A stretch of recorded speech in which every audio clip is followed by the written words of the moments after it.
And in everything that I've listened to over the past couple of months, I've never heard Brother Tassi actually quote any written source. All of his sources of Reformed theology have been internet Calvinists. I was talking to a Calvinist on the internet. Well, we all know what that means, and we all know that we shouldn't take Facebook, Twitter, or internet chat rooms as some type of scholarly standard. But the categories of what synergism is, what monergism is, things like that, numerous claims made about logical errors, but never once a citation of any source anywhere. No Reformed writings, no backing up the assertion that this is what synergism means, or this is what monergism means, or this is the logical basis. That this textbook on logic substantiates my accusation. This is a logical contradiction, so on. Nothing like that. It's just pure assertion without any scholarly foundation ever provided. And anything that I've heard, there may be stuff out there, and maybe when I was grabbing videos, I just grabbed all the wrong ones. But it's probably unlikely because there was real consistency and a lot of overlap in what I was listening to. So you get that kind of thing.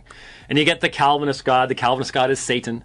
Satan and the Calvinist God are indistinguishable. And I'll be honest with you, one of the questions I was going to ask before we get started, because I can't, again, these were 2009, 2010, a number of years ago. Maybe things have changed, I hope. But from my perspective, it did not seem to me that Brother Tassi believes that Calvinists are actually Christians because of the things that he said. Now, maybe I'm wrong about that, but maybe it was back then. Maybe he's changed. I don't know. So my hope was, it was a long time ago. People grow, they do more reading, they realize, maybe my arguments weren't all that good back then, and I misrepresented some things.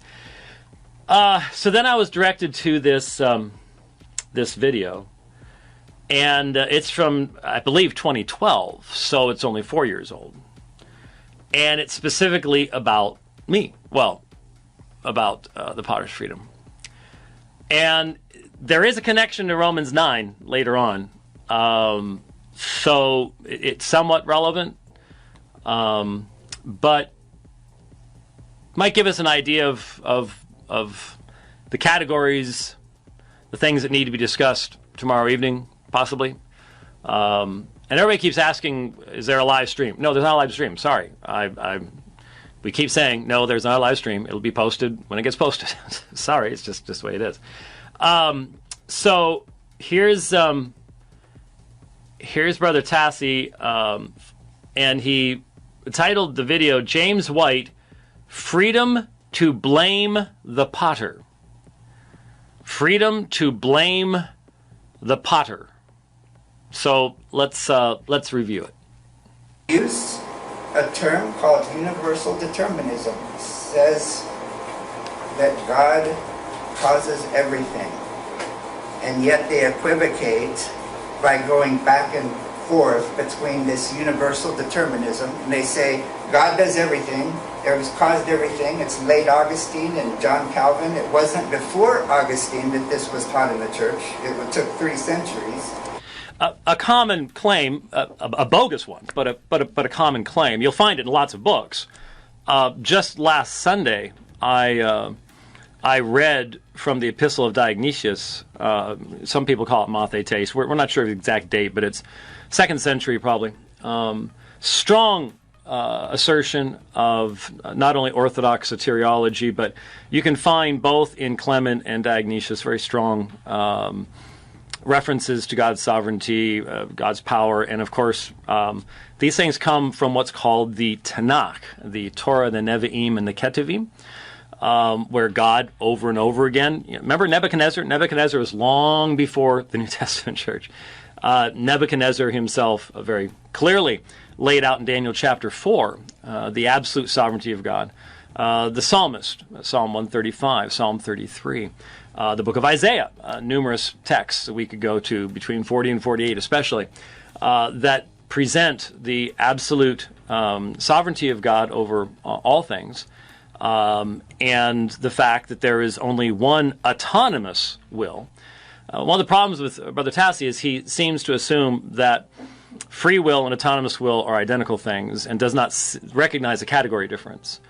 All meaningful theological discussion has required a category difference because the Bible presents them in different categories, and so if you conflate them, then you're left not being really able to discuss anything. But I have argued and will argue again that there can only be one autonomous will. But that doesn't mean that creaturely free will does not exist. It just has to be defined within the context in which it was created. And that's why we have to go to Isaiah 10, Genesis 50, Acts 4, and the biblical testimony to these specific things. But anyway, that's a common, I think, very inappropriate claim that is very frequently repeated out there on the internet, and it just simply doesn't hold up. Before it was taught, early Augustine believed what the early church fathers did in free will. But the idea of what the early church fathers believed, there is no monogamous, right? There is no single understanding of these issues within patristic sources. I'm sorry, anyone who's, again, if you read only secondary sources, I can see how you come up with that. If you read the actual early church fathers, you recognize the diversity of perspectives and opinions that are expressed therein. Augustine changed and became he embraced the Stoic philosophy of universal determinism. Being a Neoplatonist, that would be rather interesting. That's I think that is a kind of observation that sounds interesting. I doubt most people in the audience would understand Stoicism enough to recognize the differences between Augustine and Stoicism, and then similarities and things like that. But again, these assertions, no citations are given. It's just sort of thrown out there, and they're not assertions that I think would survive real scholarly examination real well. And then they equivocate. If you say, well, I synergistically just received salvation, it's all the work of God, but I received it by cooperating, knowing I'm going to hell if I don't, and I received it, then they go, well, no, God universally determined it. You didn't have any choice. I say... Now, see, this will probably come up over and over again, but the refusal to allow for proper categories